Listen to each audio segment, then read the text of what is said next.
Hi friends, ഇന്ന് നമുക്കൊരു മുട്ട ബുർജി തയ്യാറാക്കാം എളുപ്പത്തിൽ. ആദ്യം ഒരു സ്പൂൺ ഇഞ്ചി ചെറുതായിട്ട് അരിഞ്ഞതാണ്, ഒരു പച്ചമുളക്. ഇതൊന്ന് ചൂടായി വരുമ്പോഴത്തേന് നമുക്ക് ഒരു 2 സവോള അരിഞ്ഞതാണ്, ചെറുതായിട്ട് 2 സവോള അരിഞ്ഞതാണ്. അതിട്ട് കൊടുക്കാം. ഇതിനകത്തിലേക്ക് നമുക്ക് കുറച്ച് ഉപ്പിട്ട് കൊടുക്കാം. ഇനി ഇത് നല്ലതുപോലെ ഇളക്കി കൊടുക്കുക. ഇത് നല്ല ബ്രൗൺ കളറാവണ്ട, ജസ്റ്റ് ഒന്ന് വാടിയാൽ മതി. നമുക്കിനി ഈ 4 മുട്ട നല്ലതുപോലെ പതപ്പിച്ചെടുക്കാം. ഒരു സ്പൂണിട്ട് നല്ലതുപോലെ അടിച്ച് പതപ്പിക്കാം. നമ്മുടെ സവാള നല്ലതുപോലെ വാടിയിട്ടുണ്ട്. അതിനകത്തിലേക്ക് നമുക്ക് ഒരു സവാള ചെറുതായിട്ട് അരിഞ്ഞതാണ്, അതിട്ട് കൊടുക്കാം.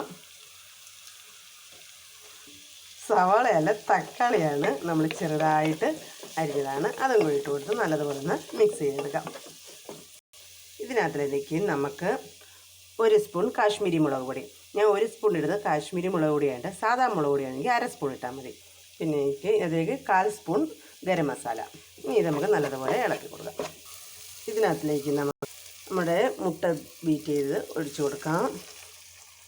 ഇനി നമുക്കിത് ഇളക്കി കൊടുക്കാം. ആ സമയത്ത് നമുക്ക് കുറച്ച് കറിവേപ്പില, ഇത് മല്ലിയില വേണമെങ്കിൽ ഇടാം. ഞാനിപ്പോൾ മല്ലിയില ഇടുന്നില്ല. വേണ്ടുന്നവർക്ക് മല്ലിയില ഇട്ട് കൊടുക്കാം. ഇപ്പം നമ്മൾക്ക് നോക്കണം, ഉപ്പൊക്കെ മതി. ഇച്ചിരി വേണമെങ്കിൽ ഇട്ട് കൊടുക്കണം. ഈ സമയത്ത് നമ്മുടെ എഗ് ബുർജി ഇവിടെ റെഡി ആയിട്ടുണ്ട്. നല്ലതുപോലെ ഇളക്കി നല്ല ഇതായിട്ടുണ്ട്. ഇനി നമുക്ക് ഫ്ലെയിം ഓഫ് ചെയ്യാം. അങ്ങനെ നമ്മുടെ എഗ് ബുർജി ഇവിടെ റെഡി ആയിട്ടുണ്ട്. ഇഷ്ടമായാൽ ലൈക്ക് ചെയ്യുക, സബ്സ്ക്രൈബ് ചെയ്യുക, കമൻറ്റ് ചെയ്യാം. എല്ലാവരും ഇത് ട്രൈ ചെയ്യണം. നല്ല ടേസ്റ്റാണ്. ഇതും ചോറും കൂടെ കഴിക്കാനും നല്ല ടേസ്റ്റാണ്. ചമ്മന്തിയും ഇച്ചിരി ചോറും ഇതും കൂടെ ഉണ്ടെങ്കിൽ നല്ല ടേസ്റ്റാണ് കഴിക്കാനും.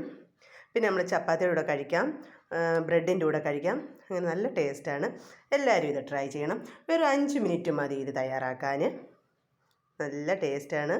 മറക്കരുതേ, എല്ലാവരും ഇത് ട്രൈ ചെയ്യണം.